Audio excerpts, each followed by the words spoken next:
Welcome to another episode of Story Time. Today, we will be reading from r/Tales from Retail. Our first story today is called, No, It's Not Normal to Use a Cashier's Card.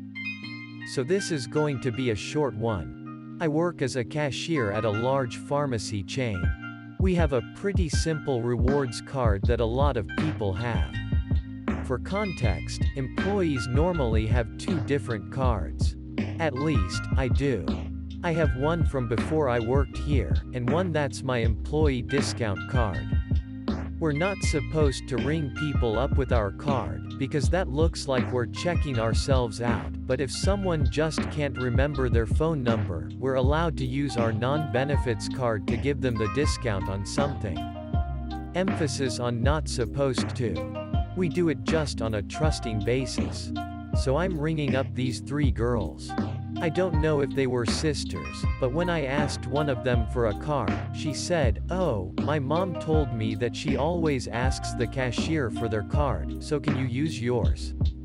I actually stopped ringing the stuff up for a second before continuing.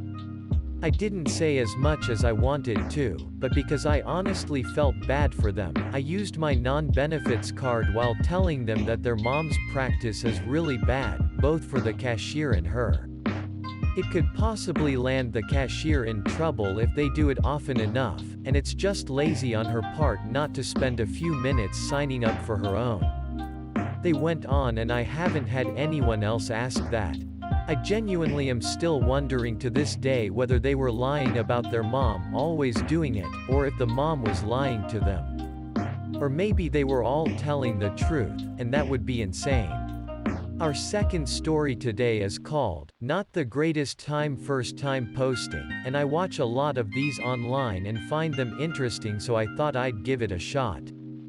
Years ago, I used to work in retail at a gas station, in a decently small town in Georgia. I was 19, so young and dumb enough to not believe all the bad in the world with having been through a bit.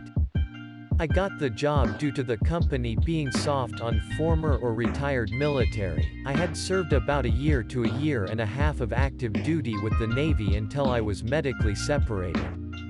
So I started my job, working night shift cause who doesn't like staying up all night. I had a car pull up into the parking lot and walked in. Myself and a coworker was there that night.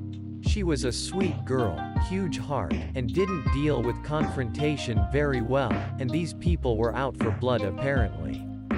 I'm in the freezer stocking up the sodas and beer when I hear a man get real angry real fast, and I heard some very questionable things come from his mouth. Then I heard my coworker start crying and she yelled my name. I'd only been there for a few weeks, but I did not, and do not take kindly to bullies. Little backstory about me. I'm on the bigger side, even when I was 19.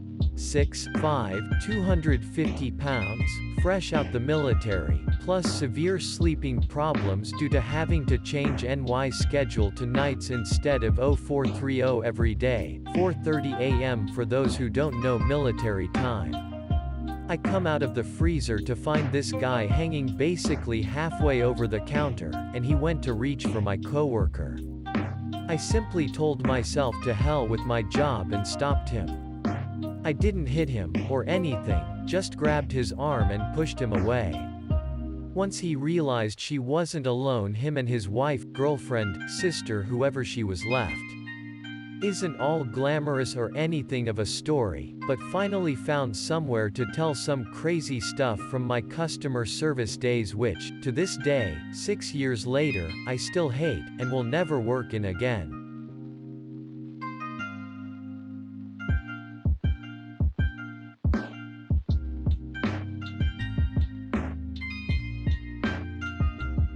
Our next story is called, You Are Not Important. This is just something that happened me before the quarantine on my country. English is not my native language, so sorry if there is any error. This is about that occasion I told a client about a secret of the industry. An employee is more important than one customer. For the record, M is me and K is the angry woman. You know why. For the context, by that time I was sleep deprived. My neighbors throw a big party, and even after the cops asked them to turn the music down, they didn't stop until 5 a.m. So yes, I was pissed off. I work on the deli section of a supermarket, and before you can start doing your work and serve customers, you need to do some chores you can't ignore or do later. That's the rule. So I went in the section, and my coworker was serving the customers while I was doing out chores, like checking the books and the inventory, putting a stamp and signs, etc. She wasn't really busy, just a couple of people on the line. I heard a finger snapping and a "hey you." I took a deep breath, because if there is something that I hate is that and whistle from clients. I turned my head and asked the woman, "Yes ma'am." "K, I want 500 grams of this," pointing at something I didn't care. "M, sorry but I can't serve yet, my partner can attend you in a minute." "K, but I asked you to do it." "M, ma'am, I can't until I fill those books. Wait a moment and my partner will do it." K, on an angry tone, "No, I can't wait, you're free, so do your job and give my ham." "M, sorry miss, I can't until I end this. That's the market rule." By this time my companion was just enjoying the show and serving another customer who arrived after K because she was too busy asking me to her service instead of "Wait a little K, are you refusing to do your work and serve me?" "M, no, I'm telling you I can't do it, but my coworker can." "K, oh, but I don't want her to serve me, I want you to get up of your lazy ass and serve me." I realized by this point she was just feeding her ego or something, because my coworker already attended 3 more people. "M, no.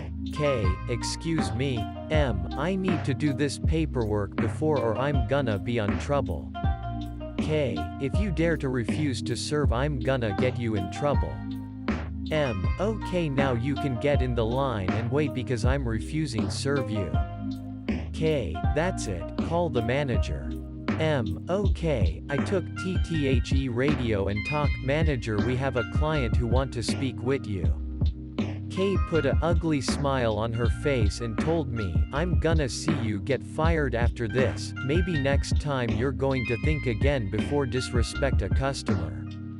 On this point I lost all my customer service attitude. I had a terrible night and now she is jibing me a terrible day. I told everything on a calm but cold voice. "M, do you really think they are going to fire me because you say so? Do you really think you are that important? There are literally 100 of people here right now. Hundreds, maybe 1,000 on a regular day and even more at month. One customer isn't special. What makes you think they are going to fire me and went through the process of replace and training a new guy because of you? I'm far more important to the company than you." K, I'm a client. M, I'm a long-time useful employee. I probably could insult you as my wish, and the only consequence for me would be a nagging or a warning if I'm too loud. K had a sour face. She obviously couldn't think on and answered. My manager arrived. Me and my coworker explained what happened, and even a lady customer, who was an employee on a local store, confirmed what I say, and she then offered to look for another customers to testify. The woman wasn't expelled or arrested, but the manager told her why I couldn't serve her and agree with me when I refused to do it. She got her ½ kilogram of ham and leave. Is not a big thing, but I'm proud of it. Our final story today is called, "I Can't Believe They Shoplifted This." I worked in retail many years ago. Some company introduced a cooler, mid-1980s, big enough to double as a casket. We sold one and the guy carried it out by himself. Clerk didn't look inside. The sporting goods manager comes back from lunch. He wanted to know who was moving the battery display. There were no batteries on the self-standing, rotating display. Every D, C, AAA and AA battery was gone off the display. We ran a quick inventory and determined about $3,800 of batteries were stolen. We guesstimated they must have weighed about 220 pounds or more. The only thing we could figure was the guy loaded up the cooler. The clerk said he didn't appear overly muscular. He wasn't straining or out of breath. Clerk almost got fired on her second day. No one told her to check all coolers ECT. Caught about 3 weeks later selling at a roadside flea market.